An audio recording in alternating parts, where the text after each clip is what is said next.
வந்து அதுக்காக ஒரு வீடியோ போட்டிருந்தீங்களா சார்? அது வந்து மக்களோட மனசுல வந்து ஒரு பெரும் வரவேற்பு பெற்றுருந்துச்சு. ஏன்னா, இப்படி ஒரு அநீதி நடக்குது, இப்படி அந்த ஒரு பொண்ணு பாதிக்கப்படுறாங்க அப்படிங்கும்போது, அந்த ஒரு காஸ்க்கு எகெயின்ஸ்ட்டா ஒரு வாய்ஸ், அது ஒரு மேல் வாய்ஸ் கிடைக்குது அப்படிங்கும்போது, அது நெறைய பேருக்கு வந்து சப்போர்ட்டிவா இருந்துச்சு. உங்களுக்கு என்ன மாரியான காமெண்ட்ஸ் அந்த வீடியோவுக்கு வந்துச்சு? நெறைய பேர் வந்து எனி அதில த்ரெட்டனிங் மெசேஜஸ்? இல்ல எதுவும் இல்ல. ஓகே. நெறைய பேர் வந்து ஆல்ரெடி இந்த இந்த நபரோட இந்த செயல்கள் எல்லாம் நெறைய ஃபாலோ பண்ணிட்டு, இது வந்து சரியில்லன்னு அன்ஃபாலோ பண்ணியிருக்கேன். இந்த ஆள் இதே வேலையா தான் சுத்திட்டு இருக்காரு. இவர் வந்து ரொம்ப டாக்ஸிக்கான ஒரு பர்சன் அப்படிங்கிறதெல்லாம் நெறைய எழுதியிருந்தாங்க. அ அப்போ இங்க என்ன மிஸ் ஆகுதுன்னா, ஒரு ஒரு டாக்ஸிசிட்டி நடக்குதுன்னா, we are just stepping away and அத அப்படியே விட்டுர்றோம்.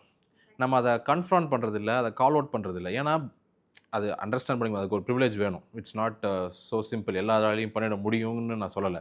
ஆனா, அது இருக்கிறவங்க அட்லீஸ்ட் இது மாரியான இப்போ ஒரு ஆணா என்னால அந்த பிரிவிலேஜ யூஸ் பண்ண முடியுதுன்னா, இன்னொரு ஆண்னாலயும் முடிஞ்சிருக்கணும்னு நான் நெனைக்கிறேன்.